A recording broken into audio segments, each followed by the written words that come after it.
What does it say about our country, our fellow countrymen, and importantly our leaders, when almost 1/3 of Canadians polled in a recent survey said they support extending medical assistance in dying, euthanasia, to Canadians whose sole condition in life is that they are homeless or in poverty? Like so many polls published in the legacy media, Canadians would be wise to take the results with a grain of salt. After all, I'm pretty sure none of you watching this episode were asked to participate in this specific poll. But is Canada really a country that believes being homeless is the same as receiving a death sentence? That there's no hope for a Canadian who becomes homeless or is experiencing poverty? The truth is, this is not just a shocking indictment on our society, but an indictment on our leadership. Now, the problem for all of Canada is that our leaders who deeply believe in expanding euthanasia to the mentally ill won't see this as an indictment, but rather an endorsement of their liberal plans. But if MAID won't kill enough people, Canadians can simply go down to their local safe supply depot, receive a government-approved heroin substitute, trade that in for a toxic dose of fentanyl on the street like so many Canadians, and then die of a toxic fentanyl overdose. All of this begs the serious and honest question without hyperbole. Is the federal government trying to eliminate the poor? It's truly horrific that that is where we are at as a country right now. But when you go through the data that we're going to go through on this show, that question becomes deadly serious. Drop a like in the video, help us out by subscribing to the True North YouTube channel, and the comment question for the episode is this. It's the same one in the poll you weren't asked to participate in. Do you believe that it is right to extend MAID to people who are homeless? Let me know in the comments, and let's get into it. Take a look at this data from a recent opinion poll published by a company called Research Co. earlier this month. 27% of Canadians agree that MAID should be extended to people whose sole condition is poverty. 28% of Canadians agree that MAID should be extended to people whose sole condition is homelessness. 51% of Canadians agree that MAID should be extended to people because of an inability to receive medical treatment. 43% of Canadians agree that MAID should be extended to the mentally ill, and 50% of Canadians agree that MAID should be extended to people with a disability.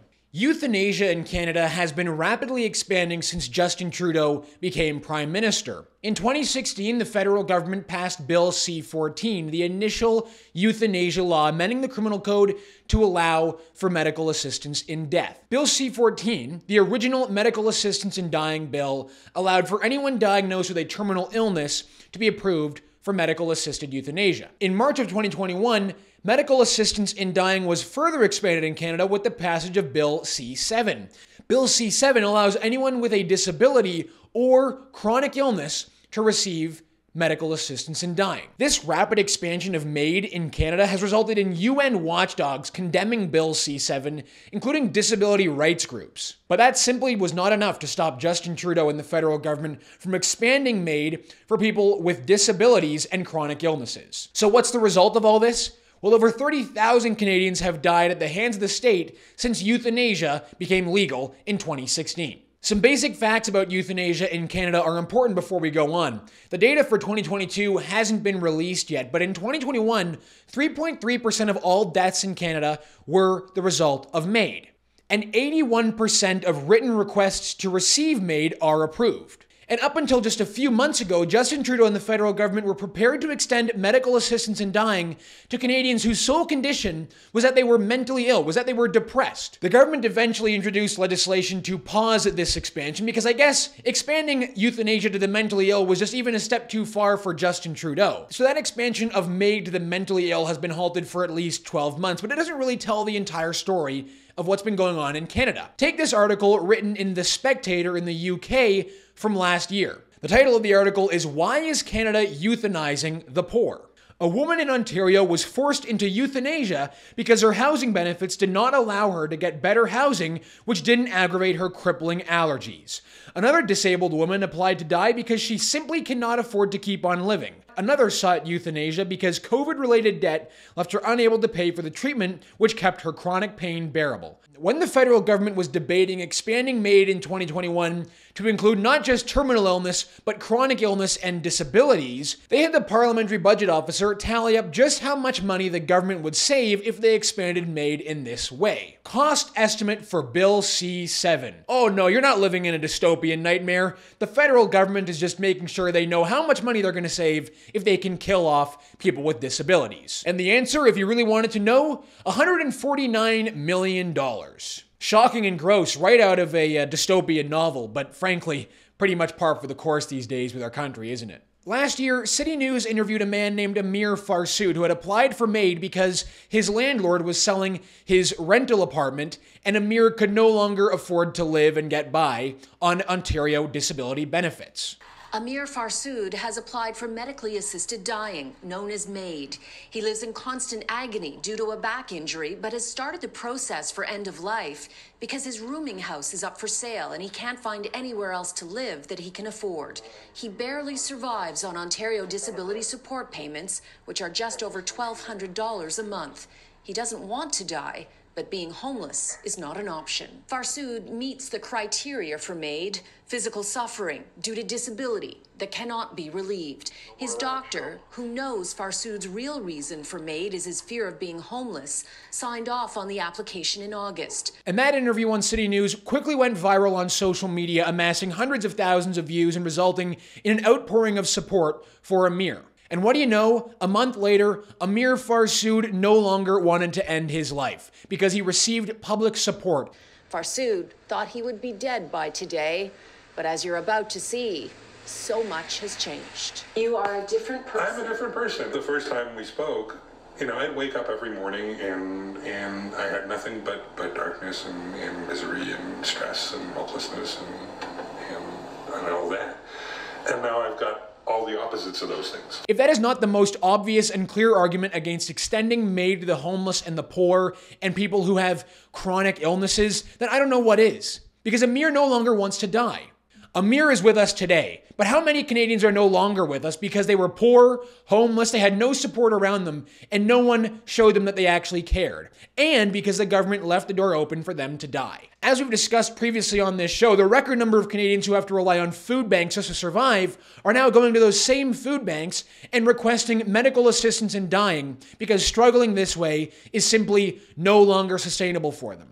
That they would rather die than have to line up at food banks every single day just to get by. And that's not hyperbole. Take it from the CEO of the Mississauga Food Bank testifying to MPs. You talked about individuals in mental health crisis even coming to the food bank and looking to access medical access and dying.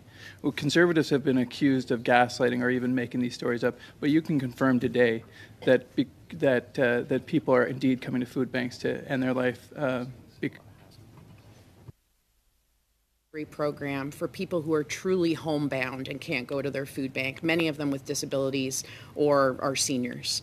And so as we've built relationships with those folks, providing service to them month over month, some of them in chatting with us when you call and say, how are you doing, to talk about their order, have said, I can't go on like this, and express that they are looking into those options. And so it has happened, a number of times over the past year. And so we've invested in more mental health supports for our staff, for the impact it has on them when they engage in those conversations. But no, it's not a made-up story. That is something we're encountering. 4 veterans who served this country, put their life on the line for this country, and who now have PTSD, were offered medical assistance in dying as a treatment option for their PTSD by a Veterans Affairs case officer. He was asking for a completely separate service and supports for neurological injuries. And she said, oh, just by the way, if up the road you have suicidal thoughts, and this is what he told me she said, it's better than blowing your brains out against the wall. Also, Canada is now extending MAID to inmates in prisons. We no longer put our inmates to death by hanging or lethal injection, but, well, actually we do put them to death by lethal injection. This time by MAID. This is from the Belleville Intelligencer. Canada is putting prisoners to death again with MAID this time. Under the current Corrections Canada procedure, any inmate can apply for MAID via a written request to prison health authorities. Within 5 days, the prisoner is then granted an eligibility assessment with an in-house health professional, such as the prison's resident doctor or nurse practitioner. If they pass the first assessment, they are referred to an outside physician or nurse for a second opinion, after which MAID can be approved. Canada's rate of in-custody MAID is well beyond that of any other jurisdiction in which assisted suicide is legal. Everywhere else, the procedure is either not done or has yielded no more than one instance that qualified under special circumstances.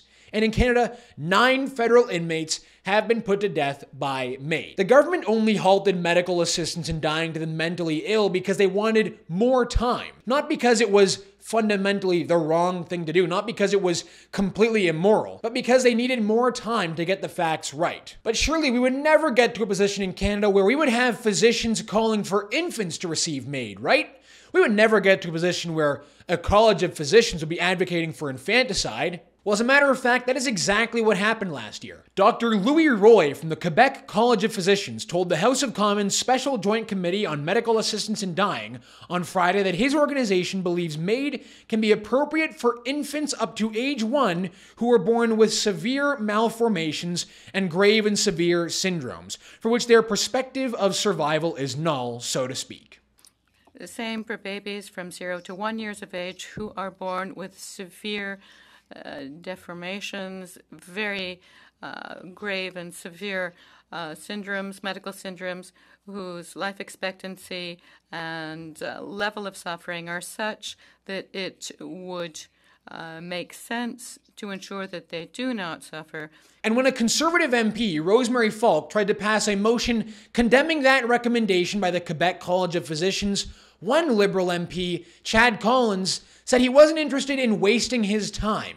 The Quebec College of Physicians recently recommended to the Special Joint Committee of Medical Assistance in Dying that it would be appropriate to expand access to MAID to infants up to the age of 1 who are born with severe or grave syndromes. So I'd like to take this opportunity to move the following motion: that the committee report to the House that it is of the opinion that it rejects the Quebec College of Physicians' assertion on October 7th, 2022, that the expansion of medical assistance in dying, MAID, is appropriate for infants up to the age of 1 who are born with severe and grave syndromes. Mr. Collins. Yeah, opposed. Not interested in wasting time. So all of this now brings us to how the federal government is approaching the opioid crisis in Canada. The opioid crisis since 2016 has taken over 35,000 Canadian lives. And the federal government's approach to solving this problem is to embrace a strategy ironically called safer supply. And just as the government views medical assistance in dying as a healthcare solution to people suffering from chronic illnesses and disabilities, the government believes that safe supply is a solution to opioid addiction. Not only that, they believe that safe supply, as they always say, saves lives. A very extensive National Post investigation by Adam Zivo completely debunks the federal government's so-called safer supply strategy to save lives. At these safe supply depots, Canadians who are struggling with opioid addictions can receive what is called hydromorphone, which is a government-approved heroin substitute that apparently is way more potent than heroin. As Adam Zivo writes in the National Post, according to a number of addiction physicians, a significant portion of the safer supply drugs being freely distributed through government-funded programs are not actually being consumed by their intended recipients. Instead, these drugs are being sold on the black market at rock-bottom prices, typically to fund the ongoing purchase of illicit fentanyl.